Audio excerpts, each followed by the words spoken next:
Hello and welcome to another episode of Property-Pxrn Stars, the premium property podcast brought to you by your hosts David Lindley.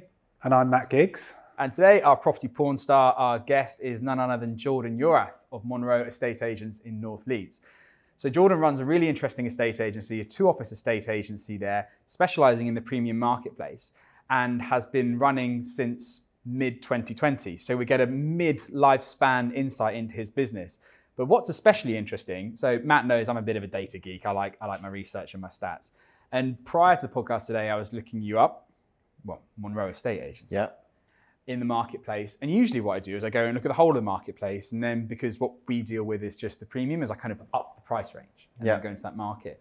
But I was stopped in my tracks because even for the whole of market, in the area that I looked at for you, which is probably about right, but maybe not, Monroe estate agents were the fastest growing estate agents in the area. I thought, wow, that's astonishing. Firstly, that's a feat in itself. But secondly, for an agency that specializes in the premium end of the market to be the fastest growing in the whole of market is really, really interesting. So, hello. Hello. Well, that's why I invited you on, right? You know, we only want the best, we want the best of the best. So exactly. And thank you for joining us because we want to know about that. So, talk to us about that then, but maybe let's start at the beginning and we can get to that point. Yeah, sure. So what's your story? How did Monroe Estate Agents start and come to be in the place that it is now? So summer of 2020, lockdown 1, I was doing bits of deals here and there, more sort of commercial, if you like, blocks of flats, etc. But to be quite honest with you, I didn't have much on. And Leanna, who's my partner and she's my business partner, she had just been let go from a contract working with one of the banks doing fraud investigation. We originally met 2009-ish. We worked at the same place, which was King Sturge, now Jones Lang LaSalle. I was on work experience, I was T-boy. She was on a new home site. And we sort of would occasionally say hi to each other on the street kind of thing for a good 10 years. So eventually, got into a relationship with each other, and that summer we sort of found ourselves around the kitchen table with not much money due to come in and not much to do. And I'd sort of said, well, I have had this idea for about 5 or 6 years, and it's for a premium estate agency. I even knew what colours it was going to be and that we were going to take on you finding countries of the market. And she said, let's do it. With nothing else to lose, have we, at this stage? And paid no attention to lockdowns, limitations, anything out there that could affect the economy and obviously the property market. But we knew we wanted to be at the higher end, knew we wanted to be in that part of the fee earning market. And also I knew because of who I am as a person and my history in that part of Leeds, I could do really well because I was so well connected.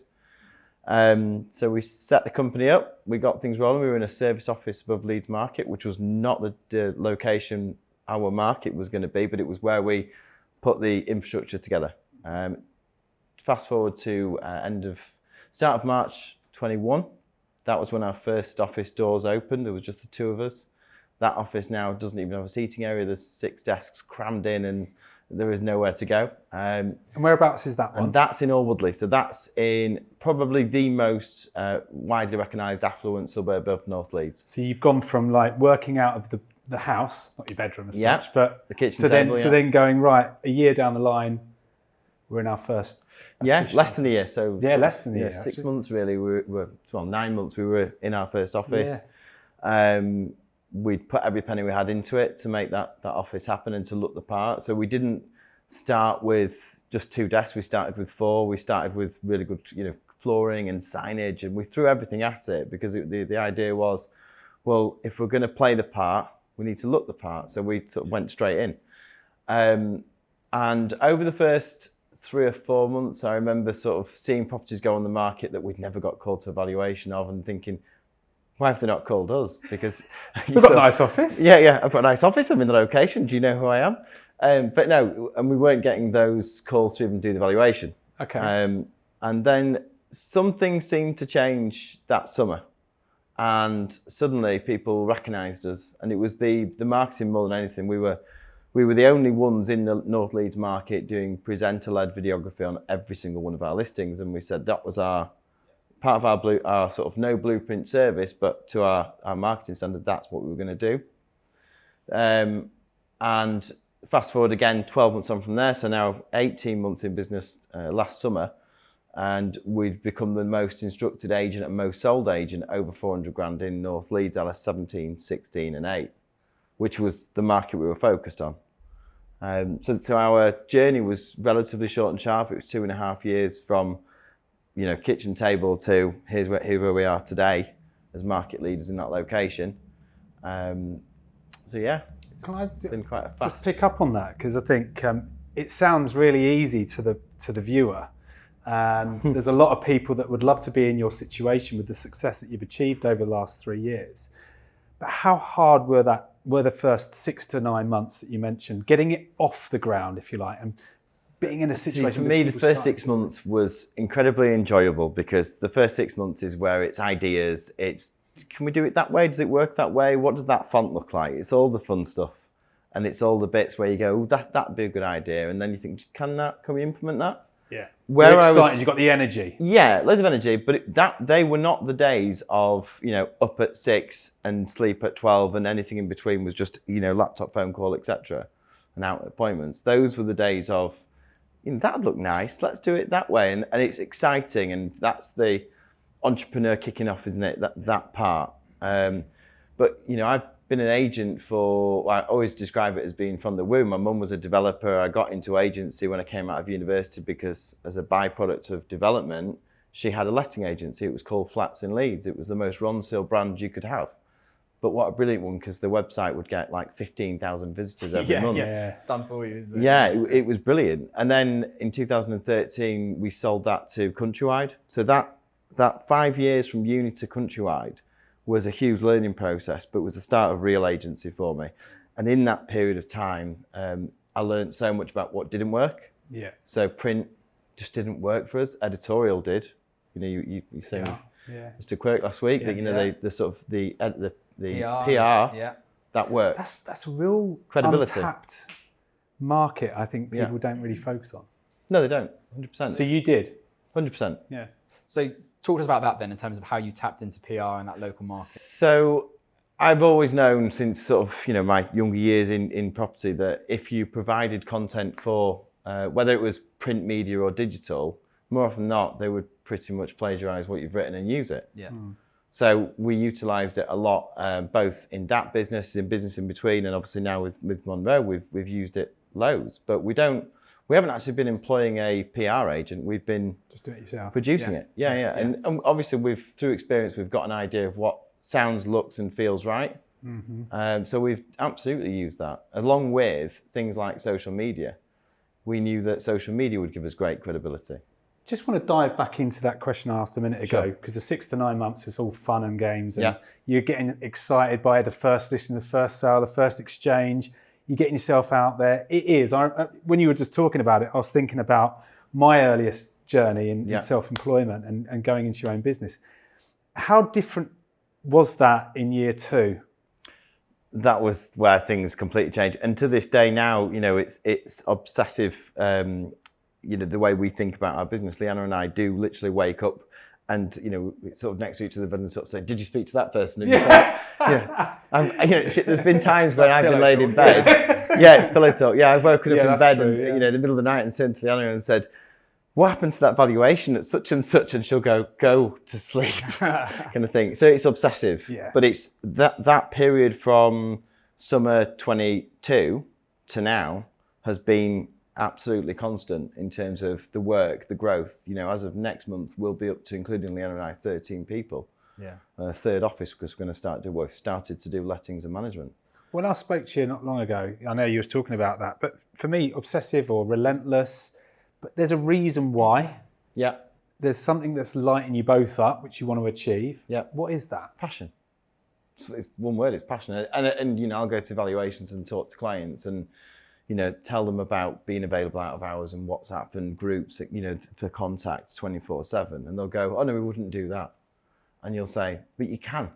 And they'll look at you as if you're an absolute psychopath. But the reality is, because I want you to. I want you to talk to me at any times, because I absolutely love what I do. And it's the same with Leanna. She loves what she does. And therefore, the culture in our team is love what you do. if you don't love what you do and what you're doing here, don't worry about it. Go find another job elsewhere. Do you think it's a vocational situation rather than just a job, right? So for a lot of people who are seeing the glamour, the glitz and the glamour, I've done a video on this last week about these TikTok agents, the premium market. I saw that. They spend 20 minutes doing what I would consider to be anything like work, and that's the day in the life. And I'm like, no, that's about 20 minutes. You know, like it's a hard graft. It's a hard graft, and you've got to love it. So I heard something which is applicable to this, but to any business, I think. And it was a quote, I'm stealing someone's quote, I can't even remember who it was, but they said business is like a marathon. That everyone cheers for you at the start line. You go, I'm doing this, off we go. Everyone cheers for you at the finish line when you exit, you sold the business or whatever. But in the meantime, there is 26 odd miles of grind, just repetitive grind to get through. And that's a bit what it feels like. You have that honeymoon period at the start where everything's exciting and new, and then it's just head down. So going back to that, even before that time then, so you had flats in Leeds as previous experience in your family. What made you choose the premium market for Monroe? So after flats in Leeds and a period of being kept on by Countrywide as part of that sale, I definitely realised I wasn't corporate. I couldn't be put in a box. Nobody puts Jordan in the corner. And I got into business basically selling on behalf of banks, repossessed blocks of flats, but we were selling off the plots rather than the building. And through that, we agreed some quite hefty fee positions. And I realised that in this, and within that business, we had that side, and then the other side, which was Mr. Smith with his flat in a particular building in town will sell for you. And of course, the market rate for fees, 1.5% if you were lucky in that particular sub-market. Well, you sell an apartment at 200 grand at 1%, it's a £2,000 fee. It's the same work as doing where I was selling, say, a studio at 75 grand and we were getting 5 grand out of the deal. And it was a no-brainer, which was more profitable. And from that, you start to think, well, it's the same work at any level of the market. Of course, it's not. You find out later it's definitely not. But in the numbers, you think to yourself, yeah, that's the more profitable sector of the market. And about 2015, 16, that was the period where I started to think about this. I wonder if there was a market for a new agent who came in, who was independent and did things differently. At the time, I never followed through until Monroe. And then doing Monroe, we realised that to compete without giving free fees away, etc., which wouldn't have been the right way to have done it, then it had to be about where you add value in service. Yeah. So there's things we do which I know other agents in our area do not. Like what? For example, mortgage valuations. So a mortgage surveyor comes to do a valuation at one of our properties that we're selling. Every other agent that I know of in our area, and I don't know if it's the case across the country, but I suspect it is, surveyor either has to collect the key or surveyor will arrange access with your vendor. For me, vendors are always really honest. They're great, but I think the vendor should be kept away from any third-party professional lawyer buyer. So therefore, we attend that survey. We help provide them with the right evidence. We demonstrate the interest and market demand for that property. And 9 times out of 10, that goes a long way towards helping that surveyor provide his subjective opinion on the valuation, which we hope to be at the right level. Yeah. So obviously, there's nothing, that's a totally transparent way of helping surveyors give you the valuation that you need. And of course, your vendor is protected. Yeah. None of my competition do that. Just picking up on a point you said in there, did you say that you keep the vendor and the buyer separate? Yes. Because there was a debate almost that was on LinkedIn the other day that was talking about WhatsApp groups to have with your buyer and your seller and others involved in it. So I'm guessing you wouldn't do that? Definitely not. No, 100% not. We find where we've got WhatsApp groups with our clients, and there's no rhyme or reason for which clients are easier to have that WhatsApp relationship with. There's some of them that it starts off and you think this was a great idea, quick, smooth communication, and then they end up where you're getting long voice notes at 11 o'clock at night, which include what they've had for dinner and, how frustrated they are with the buyer for asking further inquiries, etc. But ultimately, my sort of big thing is to keep the two sides apart. Be the agent, be the person in the middle, and do the service of, communicating and negotiating and dealing. It's an emotional transaction. Yeah. So emotion can take over. How many times have I've worked in leadership in my earlier years, and you send the email to a team because something's gone wrong, and the next day you wake up and you think, I shouldn't have sent that. And you can imagine what buyers are like in the heat of the moment, and how easy it is to just drop a message into a group. Then once that relationship's gone, it's very hard to rebuild. Oh, 100%. There's a lot of things I've said over the years where could it be said in a text or could it be said in a phone call? And sometimes a text can be received very differently to what it's sent. There's that stat that only 11% of communication is the actual words, and the rest of it is the tone, the eye contact, body language, everything, volume. My Uber driver this morning, when he pulled up, Leanna mustn't have put the house number on our street. So when we got in the car, and he said, next time you order an Uber, you need to put the house number on. End of sentence. But if he'd have said it something along the lines of, it might help when you're ordering an Uber in the future if you have a look at where you can put the number in for the property, because it makes sure the car will land outside. Said so differently, but the same message. Well, go on. No, I was going to change the subject. We're talking about conversation. I think the use of technology can leverage the conversation. So I think one of the things I talk to my agents that I mentor, that I coach, that I train, and even within the group, it's not there for negotiation. Emails, messages, WhatsApp. I think we're in a society at the moment that tries to go to the fastest way of communicating a message. And it's not the best way by any stretch. I think actually one of the differentiators, you're talking about differentiators with going out with a surveyor, is the biggest differentiator today is the way you communicate verbally, the way you listen, the way you understand, the way you get present with the customer to understand the questions and the answers that you need to provide. And especially when it comes to negotiating. I mean, in the last 6 weeks, I've been going out meeting clients, vendors, as part of training agents. I'm going in to do it myself again. And, it's been enlightening, because actually what I realized 12 years ago when I started gigs, and 20 years before that, or however long it was, is to be the best agent in your field, you've got to be the best at communicating and understanding and delivering solutions. And that's something that I think we can sometimes, when you've got all these groups and this tech going, it can be easy to lean on that. How do you see that in your business? So I listened to a podcast with you on as a guest, and you said it very eloquently as conversion happens in conversation. I nearly said it again a minute ago when I was talking, because it's and that stuck with me when I heard you say that, because it's so true. I will sort of oversee things within my team, and they'll send a quick WhatsApp or an email, and I'll be straight onto them because I don't miss a thing. And they sort of say, "Do you realise how hard it is to work for you, because you are constant?" But for me, a phone call, hey, Mr. Whatever, can we have a discussion about the price and the market at the moment? Can we come and see you, rather than things are tough at the moment, can we look at a price reduction? That just comes off so wrong in a message. I was on the way here like you were, with a few different calls here and there, and I have the client, and he's someone I know, and he's put in this WhatsApp group that we're setting up. Don't want a board at the moment, you can have one when it's sold. And within a minute of me speaking to him, he agreed that if he doesn't have a board, he misses out on the core part of the market. So I know if I didn't intervene, that would have probably just been, okay, that's fine, we'll wait until the property's sold. Opportunity. And I just think this is where agents are missing huge opportunities at the minute, especially in the higher end market, where I was talking to one of our colleagues over there about how do you come into a market like that and take on the big brand names. And for me, the big brand names don't necessarily always have, and this is not for all of them, the people below it to interact, to integrate, to the identities below that they emotionally link you to the business, to the brand. There's a question I always ask at the end of every valuation I attend, and it's this. You've had 3 agents out, or how many agents you've had out. We've all said to you the same price. We've all given you exactly the same fees. What do you really want? And a lot of them will sort of, the person who's going to sell the property.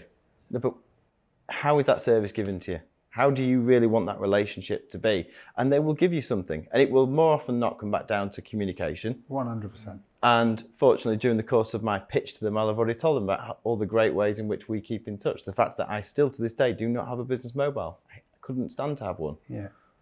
But I am available to you. So is Leanna. And that's we have a WhatsApp group. I'm going back to the point that I've already sold them on that particular element of our service. When you say business mobile, do you mean you just have one mobile number? I do not have a separate number. That would drive me absolutely crazy. So going back to the start, how did you How did you win your first few instructions and get Monroe off the runway and in the air? So I think our first ever instruction actually came because my mum had sold a property to one of her friends. They'd just done a refurb of it. He was going to sell it. And it was basically the perfect opportunity for us to sort of, flex all of the marketing capabilities we had. Yeah. So we did video, we did photo, we did drone, we did floor plan, we did EPC, and we did Matterport, which I no longer use. I can't stand Matterport or anything similar. Nothing against Matterport. Just because I feel like it overexposes and it bores and it points out cracks within a property, sort of round it up. So we don't use that anymore. But that was our first sort of showpiece, if you like. Yeah. And then from there, we got an instruction about 100 metres up the road from our first office. And that was really the one that got us going, because that was the first significant sale that we did. How did that one come about? That one came about because a guy who was a landlord of my business 10 years ago had seen on LinkedIn that we were doing what we were doing. I think he'd seen the Scarcroft property with the showcase of marketing. We were the first agent doing this sort of presenter-led video thing in the area at the time, not just a mobile phone jerky, and no purpose. And that's another thing that we've made sure everything we do has a purpose. It isn't a tick box exercise. I'd rather people say, why do we do it? Because Monroe do, and actually me be able to say, well, I do it because. He gave us a chance against other agents who were very established, 20 years in the area, family businesses that have been around a long time. He gave us a chance. We didn't do it wasn't a cheap fee. It wasn't there was no special terms kind of thing. He just gave us the chance, and we performed. And from there, we were very quick. Whenever we agreed a sale, as soon as we knew it was watertight in terms of DD, the sold board was straight up. We never wasted any time getting a sold board up, because we recognised that having quick stats up to Rightmove Plus and then being able to show people, look, this is what we're doing, this is how quick we're doing it. And that linked back to when we were doing valuations at the time. I'd go to valuations when I first started and it was just me. There was no collateral. And I realised I need something to leave behind. So we had, I think we had like a paper version of a digital brochure, and it was like, that's not good enough. So then we printed some really nice ones and some proper folders, and that was maybe after 3 or 4 months. And we had cards that were as thick as these coasters, really thick. And the boards that we use are hangman style boards. So obviously everything was costing a bit more, but the whole point was everything we do is with quality. So it was the purpose of this is. And so you'd hand your card over and it'd sort of have the American Psycho moment, because they were like, that thick, like a piece of cardboard even. So yeah, everything we did was with a purpose, because it represented what we were about as an agency. There's that psychological sort of tangible difference, isn't there? When you do things like that people can feel it and see it. And I think that does go a long way without anybody actually knowing, if that makes sense. Yeah, absolutely. I mean, one of the best bits of advice when we started, I was driving through an area called Horsforth to a property which a guy had come to us because he'd liked the videos, etc. And it was one of the things that hooked us in early. And as I'm driving through Horsforth, a guy called Will Linley is walking on the road, and Will owns Linley & Simpson. Yeah. Who have obviously gone through this massive acquisition path, and they are where they are today. But I'd known Will a long, long time. In fact, when we sold to Countrywide, Linley & Simpson were the underbidder. And he said, I love what you're doing. Can I give you a bit of advice? And I sort of sat there in the window going, please. And he said to me, just make sure that you don't take on properties that are price bracket-wise below your branding, because you'll get pigeonholed like Linley & Simpson did with landlord properties and properties at lower values, and you'll never ever find your way out. And that was around that sort of turning point, spring summer 2021, when we were like, well, if we do that, we're going to miss out on some listings. So what we chose to do, Leanna, was if we did take something on that was undervalued, it would only go on Rightmove. It wouldn't go in our shop front or our website. So we'd put it on Rightmove to sell it, but that was it. Everything else went in the shop window was over 400 grand.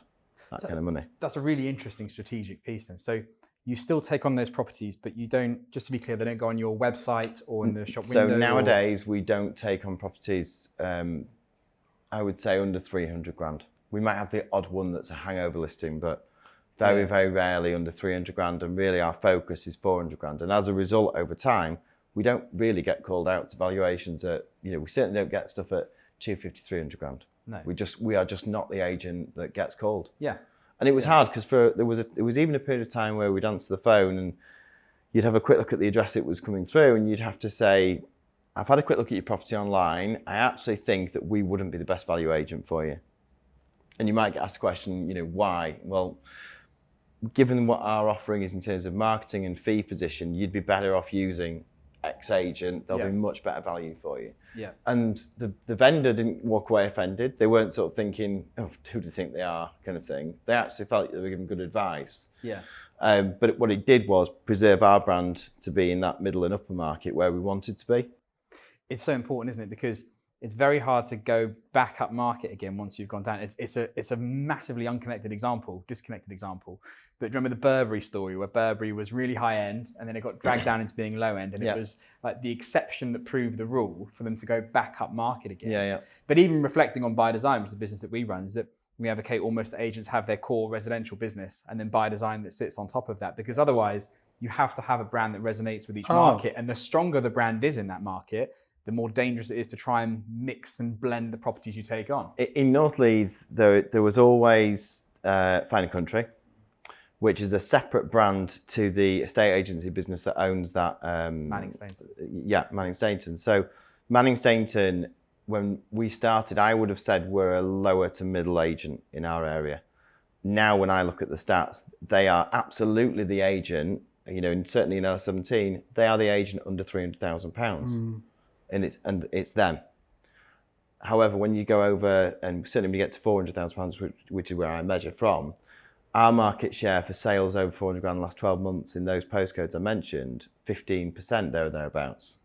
The next agent, Preston Baker, are like 7.2. So it's a massive margin between us and number 2 in that location for middle and upper market. Yeah.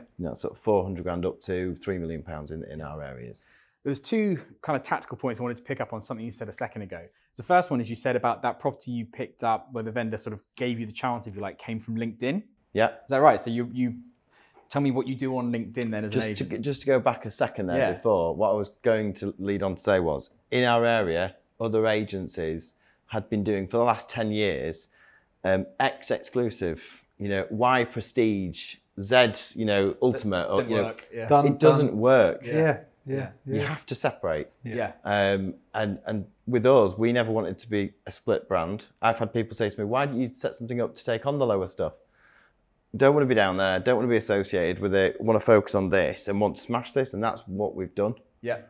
Sorry, you were going to lead on. No, I completely agree with your point there. And personally, I believe that premium market is where, I know, I've sat with the stats and seen it, that across the UK, 51% of all of the fees is in the premium marketplace, because you get higher value properties and higher value fees, as no doubt you're witnessing in your business as well.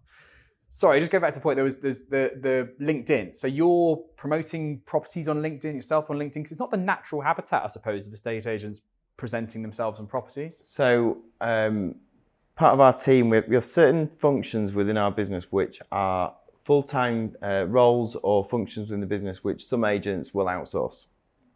One of those is we've got we call her our head of brand marketing. Yeah. So part of her role historically was she set up certain things so that our social media post would automatically go to Facebook, to Instagram, to LinkedIn, etc. And this particular client, Philip, shared it with the other client whose name escapes me at the moment, but they shared the link, and they must have worked together, and he said, I'm thinking about selling. Why don't you give Jordan a try? And that was where that relationship started, but it was because of a LinkedIn post that Philip saw and then went on to share with his work colleague. It's interesting, isn't it? Yeah. So would your advice be to estate agents considering LinkedIn, be on it, not be on it, give it some effort, give it a medium effort? I think in whatever you do, be consistent. So don't just go and post and expect results straight away. There's within our, again, I talked about culture earlier on within our business. Many of our team have their own social media, not their personal one, their social media presence.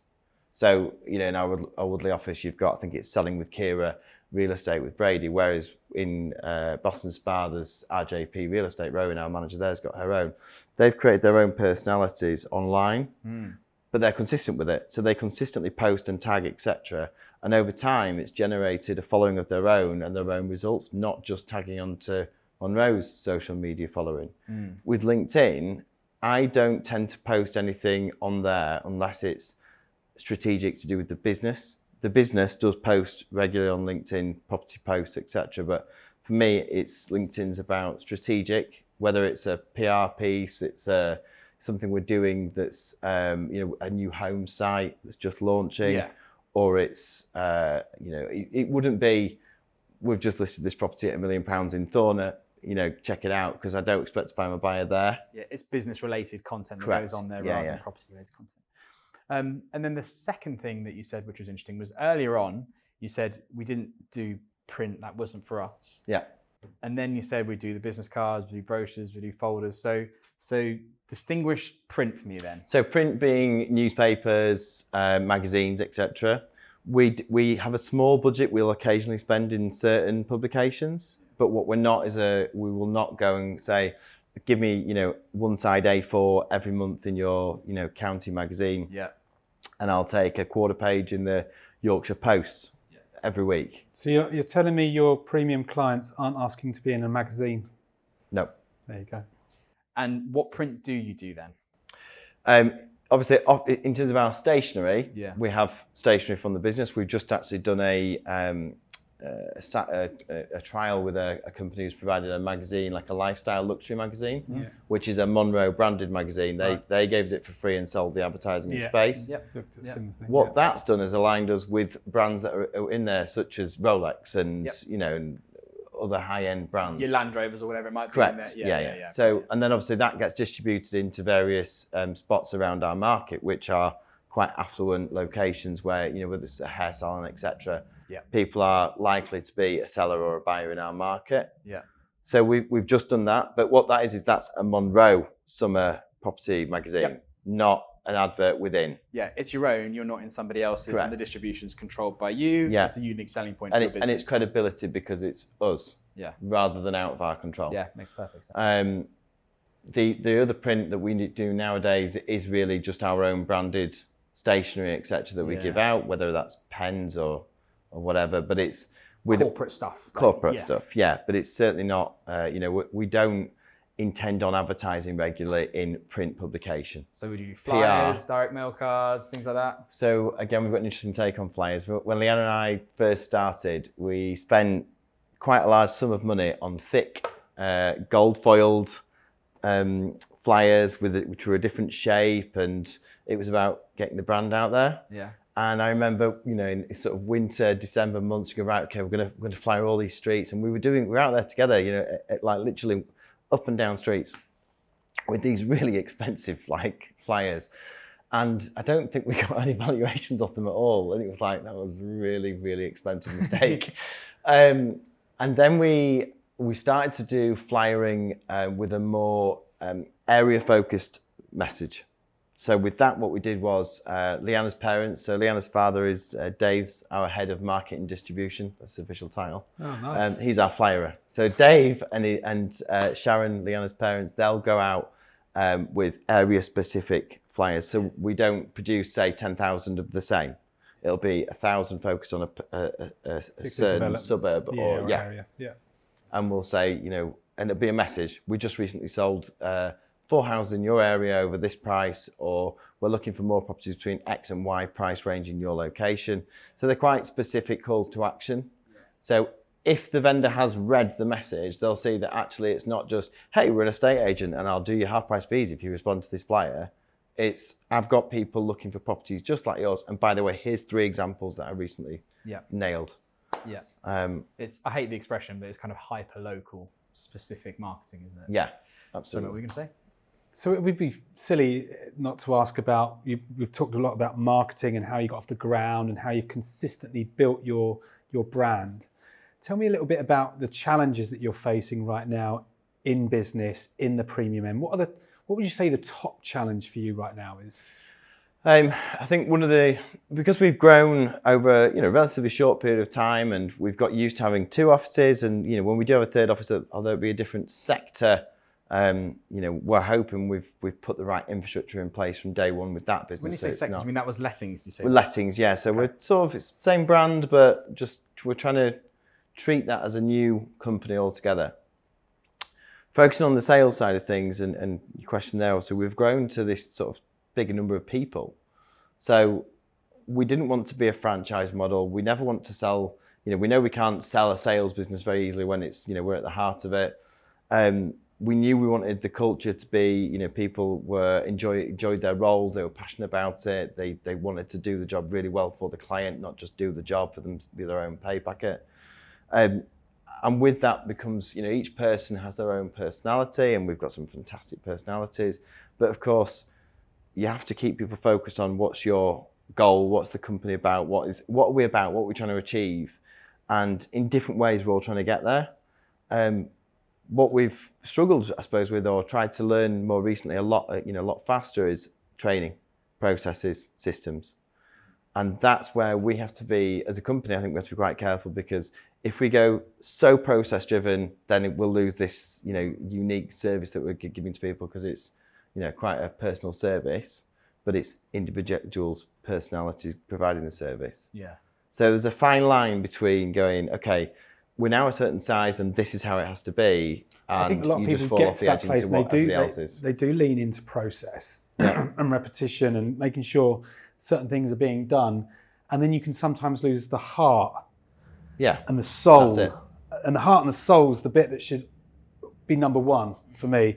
And the processes should lift that. When I get often asked to go and do training, which I do occasionally still, it's for what's the purpose of it? What are you trying to achieve with the training? Is it me coming in, inspiring, injecting, then leaving, and then nothing really changes? Or is there a bigger piece here that you're trying to achieve? What's it to do with? And I think, training you talk about consistency. You obviously played football as well in the past. This is a profession we're in. So you need to be professional, and professionals train. They work on stuff consistently. And I challenge agents very much on that basis. How often do they go into the mindset of blame and excuses before they actually try and investigate and invest in how to be better at what they actually do? And actually training is a big part of it. It's a very interesting part, but keeping your culture clear on what is it you're trying to achieve. And I think we've got lost there along the years. There's no doubt in growing a business over 11 years, the success we had in the early days, that you sometimes lose your way.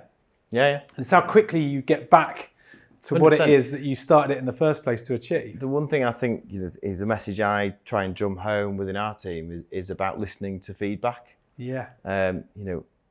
Whatever your faith choice is, God gave us 2 ears and 1 mouth.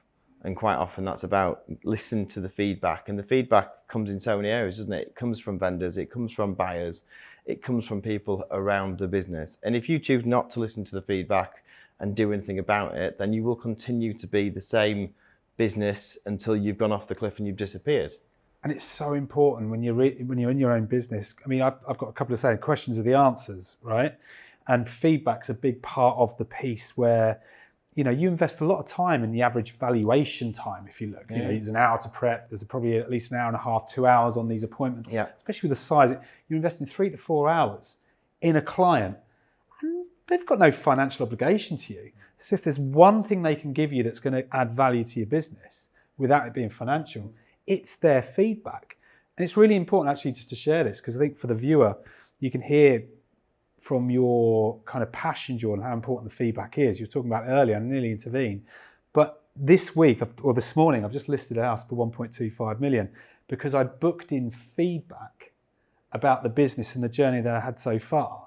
And actually that call led them into saying that they were aligned. We were aligned. They knew how important certain things were that we had discussed because we were really interested in what their thoughts were. Yeah. So I think there's so many interesting nuances in that. And I think anyone that's growing a business at the minute, if they've got a core brand looking to add something on, that you've got to continually get feedback from the people in your team, but from your customers into making sure. Well, you look at, when you go to market with a property, you go with hopefully the agent is driving the strategy, the price, how it's marketed, where it's positioned.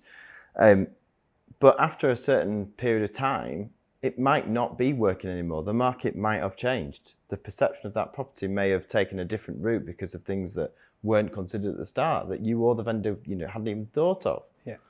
And you could keep banging that drum, and actually you're just going to make things worse, drag the property through the mud, and it, it'd be disastrous. But you've got an opportunity any day, any moment in time to go, okay, well, should we take a break? Do we need to change the strategy? Should the marketing be revamped? There's been occasions where even we've sent our photographer back and said, actually, we didn't get the bang shot. It wasn't there. Could you stand here?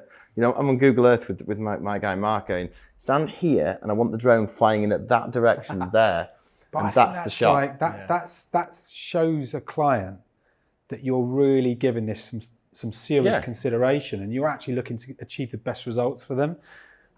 Similar story last week. There was a house that's been on for 18 months in total, and the vendors are so motivated. Normally when you say 18 months, your first reaction as an agent is that they don't actually want to sell it. Yeah. These guys do. They've changed the strategy. But there was a front shot that was really difficult to take, and every photographer so far hasn't done it. 2 reasons. They didn't want to move the heavy bins, which is quite laughable in the first place. But actually, they really just didn't want to do it. And actually, I forced my guy. I said, no, you need to get back there. You need to do this. This is the angle. We've had 3 inquiries in the last few days since it's been relaunched, one of which I'm pretty convinced will probably end up buying it because it doesn't look like a block of flats on the main road, which is how it looked before. But your point is that pride and passion over the results that you're trying to achieve for your client and getting their feedback along the way. Every property and every client is different. So how can you be at the premium end of the market and deliver them a one-size-fits-all service? That is never going to work. In every single house that you go to provide a valuation, there is a different reason they are selling. There is a different destination they are going to, and there is a different price point that they'll be in. So you've just got so many variables. You need to tailor everything that you're doing to the client and the property, and that's communication. How do they want it? Do they want to be in a WhatsApp group? Yeah. You have clients that say, I don't want a board. Yeah. And in some cases you go, to be fair, your property is in the middle of a load of fields. There would be absolutely no point in a board here. You'll have clients who'll say, we don't want to be in a WhatsApp group with each other anymore. Yeah. Well, let them stay in. I'm coming out. In those cases, we've been cases where Leanna and I have effectively acted as agents on both sides of that table. We've sort of met in the middle with communication and gone, can you ask yours if you're happy with this? Can you ask yours if you're happy with that? But that's what you have to do sometimes because, they just don't want to speak to each other anymore, as an example. It's clear to hear the passion and also there's a perfectionism to what you're trying to achieve, which I pick up. How hard do you fight with your own mental side where I think when you're running a business, some weekends, some days can feel like you just want to go, do you know what, F it. I'm frustrated with the process. It's driving me nuts. How many times do you have to pick yourself back up, and how do you do that? It's very rare that I don't wake up in the morning and it's go time kind of thing. But one thing I would say is balance has been massively important. But I think that's anybody in business. So as you get busier and more successful, you do become a victim of your own success. I know that we are, so in demand in our location, our locations that, getting Jordan Yorath out of the situation isn't that easy because I've been usually the first person they've met. Yeah. And I do offer my personal number. And when you get to, I think we've got, for getting off market or new home stuff, there's at least 160 properties in our on or sold, collection at the moment. There's plus off market stuff. There's probably 200. And it's intense. It's really intense, right? They want you. And there'll be times when the office will ring me and I'll be between properties and they'll go, can you ring such and such? He needs a cuddle from Jordan. And you'll go, right, okay, tell me what this current situation is with that client. A brief update, I'll have a chat with them for 5 minutes. And it's credibility, isn't it, right? They'll go, I've had the Jordan Yorath touch, I'm happy with that. However, when it's as intense and you love what you do and you're so passionate about it, you do become a bit of a victim. So there's been times when it's been like, I need to train.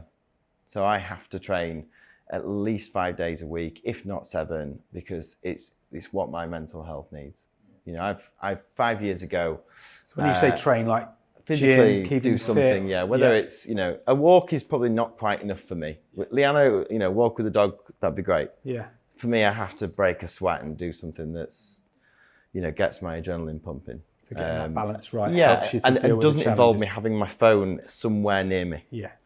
Because if there's an excuse to be on my phone, I will. Right? I will pick it up. I can't can't take me to the cinema or, anyway, it's just not possible because it's there, is it not? So it has to be taken off me. I'm like, this is great because I'm talking to you two and the phone is at least 50 meters away. You've locked it away in a safe. Yeah.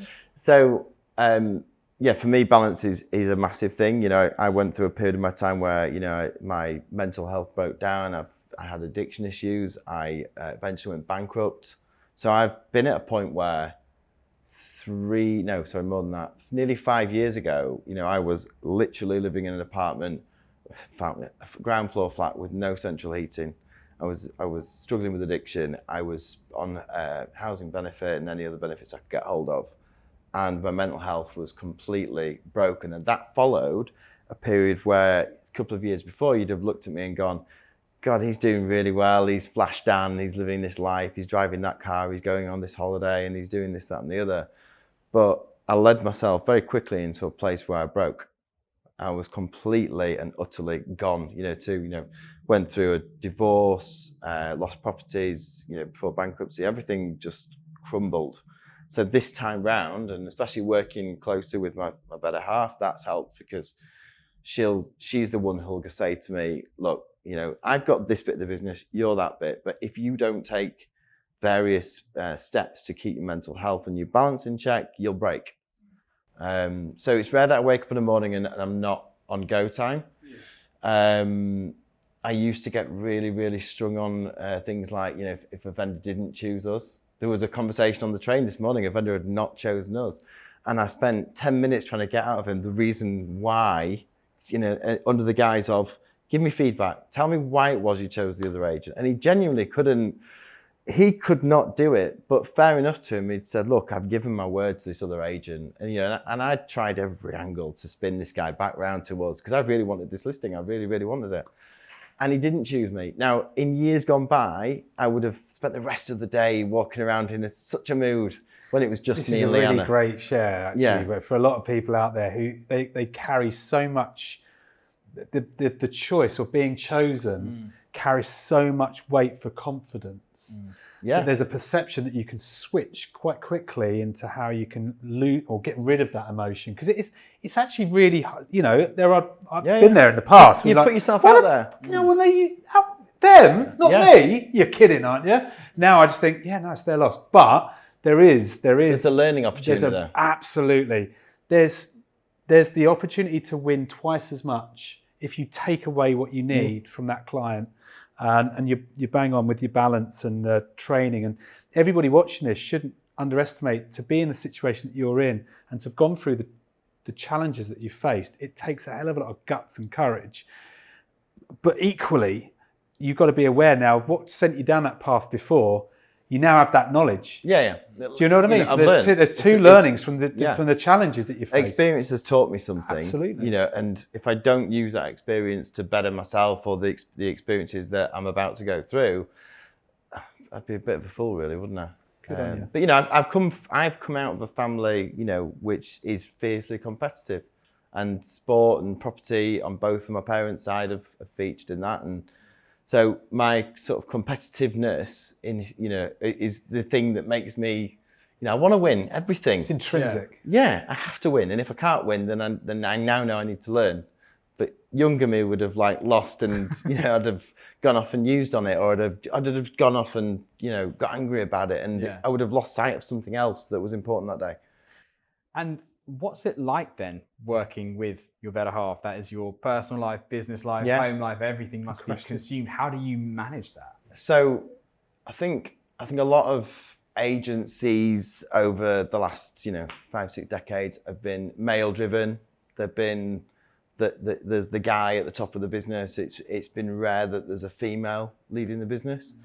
And I grew up, my mum started the business that I first came out of uni and worked in, Flats in Leeds. She was the founder of that business. And through the course of a very short period of time, I became the face of that business because I was the one out there, not afraid to ring up, a random phone number and say, you don't know who I am, I'm coming to see you. There was a guy who drove to York from Leeds once to see, and I really wanted him to give me his block of flats to let him manage them in Leeds. And he had some quite unsociable tenants living in the building, let's put it that way, and the rents were not great. And I'd sort of said to him, you know, this is why I'm your guy, I'm going to, and he said, look, I really like what you're about, but it's not broken, I don't need to fix it, I'm going to stick. So I'd driven to York, which wasn't that far away, but I'd made this effort. It was a big block of my diary, and I said to myself, well, I'm not leaving here without anything. So I said, what about sales? And I'd never sold a property in my life at this point.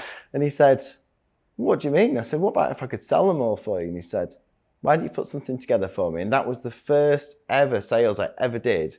And I learned literally off the cuff, because there was nobody, there was no other estate agent in my family. There was no one, I wasn't even friends with anyone that I could ring up and say, how do you sell a property? What do you do? Yeah. But fortunately, he was a really, really, really decent bloke. He and Nixon, he's called, and his solicitor in York.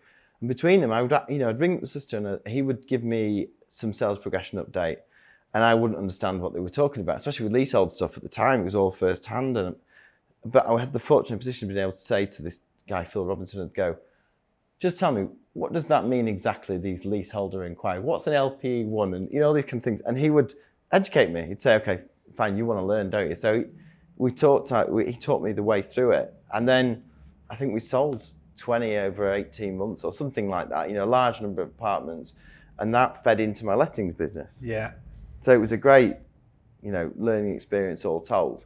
What got us started on that? We're talking about Leanna. Working your other half. So the whole point of that was, thank you. There's a little bit of ADHD, wasn't it? Straight over. So I know the feeling. So the whole point of that was, I think that a lot of successful businesses nowadays do have a senior or head female person within their business. So on a day-to-day working level, Leanna handles totally different things to me. She looks after sales progression.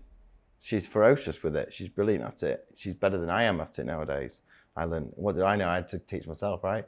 So she handles that side of things, and she handles the business side of things. I handle property, sales, marketing, new business. And as a result, I trust her implicit with what she does. She has total trust in what I do, and it works really, really well. But in terms of the balance of life, it has consumed our relationship 100%. Is that problematic? Were you both in it to win it? And it's it amazing. Matter? It's amazing. So I am with my best friend, who is my business partner, and we are both as passionate about the same things as each other. So it works perfectly well. Yeah. When I was younger and I became a shareholder of the lettings business that my mum had started, we talked through an intermediary within the business, which wasn't by any nature, other than the fact that I did a different section to my mum. I was out there winning the business and bringing it on and managing the lettings team, much like I do now.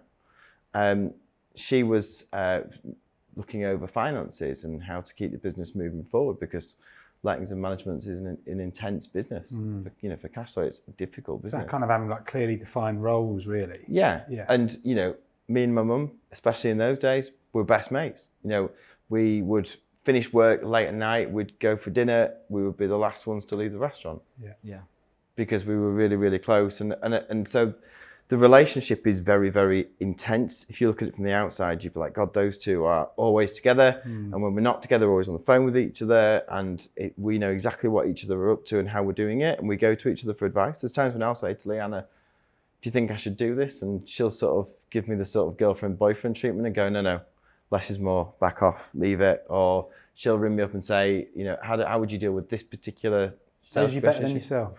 She does, yeah, absolutely, and she'll know when I need to be less intense or more intense, and that's come through experience as well. But it has been learning every minute of every day for every minute we've been together. I've got one sort of final question before we kind of wrap things up, and it was coming back to something you said earlier. Play devil's advocate here for a second. So you talked about your team members in the offices all having personal brands. Yeah. So it seems like there's a new self-employed estate agency model pops up literally every other day. How concerned are you about losing team members if they've got their own personal brand to one of these or another company they may or may not set up themselves? Does that make sense? Yeah. So first and foremost, I think it's really important for credibility. If somebody's, selling a home at the premium end of the market, that they do not want a door opener. So we don't have a weekend negotiator. So part of the risk you take by having empowered, confident people who work for you is that, they might leave one day, 100%. However, the commissions that we share with our negotiators are very good. Is it team or individual? It's individual. Yeah, it's individual. It's not eat what you kill, because there's a base salary as well that goes with it, but it's handsome. Yeah. And we operate in open offices. So when there are conversations between Leanna and I, for example, and if there's, not that we're trying to say to the staff, oh, did you know how much this costs? But they know what the business cash flow is, they know what the business expenditure is, they know what the pipeline is. Yeah. We're quite transparent with those things. And I think, the mentality for most of our team probably is, well, actually, we do really well out of this. And to do what they've done, they are really intense, those two, first and foremost. I don't want to work like that. Not many people do. And also to get to that point in business, you look at us now, this third office, 13 people eating off the table before you reward yourself with anything lifestyle-wise.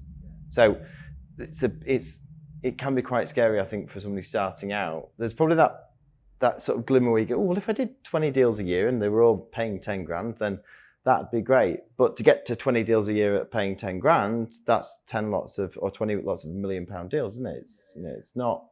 That is not a straight route for me to be. So I just think, if they wanted to go at some point, then they will do. And that's, great for them. But I just don't think our culture probably breeds people that resent who they work for, that think, I'm not earning much and they're earning everything. Yeah. But I'm happy to have the brands, because I think it helps support our brand. Yeah, I completely agree. Yeah, and I think it's, in some ways, it's a compliment or a credit to you when you lose a good person. I mean, there's a guy who's opened up in our town 3 or 4 years ago. He's smashing it. He's doing brilliantly. But people they think you automatically hate them for doing well. That's another tick in my box as far as I'm concerned. Not that I'm taking the credit for him, but it's not a bad thing. Yeah. Because it means you've got to get better yourself, and you've maybe got to change things in your business to protect that if it happens again. But it's not a bad thing. It goes back to the learning mindset rather than the blame mindset, if that makes sense. Yeah, I think there's people that have worked for me in different businesses over the years. Two guys in particular come to mind. One worked in the letting agency. He is now co-owner of a company called North Property Group. North Property Group are one of the biggest investment property brokers probably in the country. They're up there with your sort of Aspen Wolves, etc. He bought a very, very handsome house off me last year. The other guy worked under me when I was doing my investment stuff in Leeds City Centre. He's got a great model, and he works he did recently worked out of my old office from when I closed down. So, and I was happy for them to succeed. I want them to succeed. They're in different parts of the market to me, so maybe I don't have any kind of fear of competition kind of thing, but equally when I look around at who's our competition in the markets we operate in, not at any point do I walk into an evaluation or see a listing and go, ooh, yeah, I couldn't compete with them, because I do think we offer something different. I do think that a lot of vendors will choose based on personality, won't they? Who they meet, who they like, who they gel with. Not everyone's going to love me. No. And you have to accept that as well. You'd hope so. I think it's very difficult to lose an instruction if you've won trust. Yeah. So I think trust's still the heart of every sale. But I think you can see why you're trusted, because you're so driven and passionate about what you're trying to deliver for your or what you are delivering. Well, that goes back to personal brand, doesn't it? You were talking about the people in our business who've got their own personal social media. Personal brand comes back to how you dress. I don't go to evaluation like this, for instance. I would always have tattoos covered over it. I wear a suit, a shirt, tie every single day in the office, because that's my personal brand. And each person who works in a estate agency has their own personal style, and they will find that to fit their market, won't they? Absolutely. For me, I want us to be seen as an independent, dynamic agent, but I also want us to be seen as credible and professional, like you were saying before. And professionals go to work in a shirt and tie for me. If you're a man, if you're a girl, there's a different dress code, which the girls at my office will tell you what that is. I think it's important that you know what your values are in those areas, and that they are important to you, and that's what you build your business on. So compliments to you, my final thing is just say well done. There's not enough people that are doing and achieving those results that get told that those two words enough. Yeah, because you're doing it for yourself.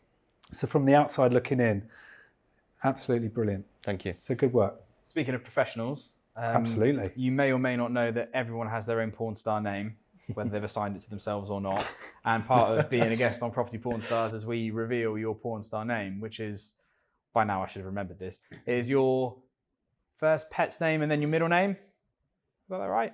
Yeah, we float around mother's maiden name as well. Oh yeah, there was that. But let's do that. Let's stick go with that. pet's name and middle name. Jodie Lloyd. Well, what? Jodie Lloyd. There you go. Is that your? So Jodie was my first ever family pet. She was a standard poodle. Yeah. And Lloyd is my middle name. See, that's quite a kind of normal name. You get away with that. I think it sounds a bit like a page 3 model. I'm not going to lie to you. Here's Jodie Lloyd from Essex. It could be on Love Island or something. I don't know how many podcasts we're going to have to get through before someone beats yours. What, Tiny Harrison? No, it's Kevin Tiny. Kevin Tiny is the format that we've just talked about. So yeah, okay. I love that. But Tiny Harrison is with your That's my mother's maiden name. So mother's maiden name second. So I'd be Jodie K. That just sounds like a normal name, doesn't it? See, I think that we'll stick with the format. However, my first actual pets were a pair of gerbils called Tony and Guy. Stop it. Seriously, yeah. Did you call them that? Yeah. Right, we'll end on that then. I'll bang the table. I shouldn't do that anyway. So sorry for the audio. But just want to say thank you. Pleasure. Thanks for having me. No, thank you for being so generous with your time, with your insight, with your knowledge, and with sharing so much with us as well. Not only on the journey you've been on, but sharing more than you needed to in the journey that you've been on as well. It's incredibly kind of you to do that. So thank you. And for anyone who's been listening or watching, thank you so much for your time. Thank you for enjoying Property Porn Stars and our guests. We really appreciate it. If you have enjoyed it, don't forget to like, follow, subscribe, download, all those good things. And we'll see you in the next one.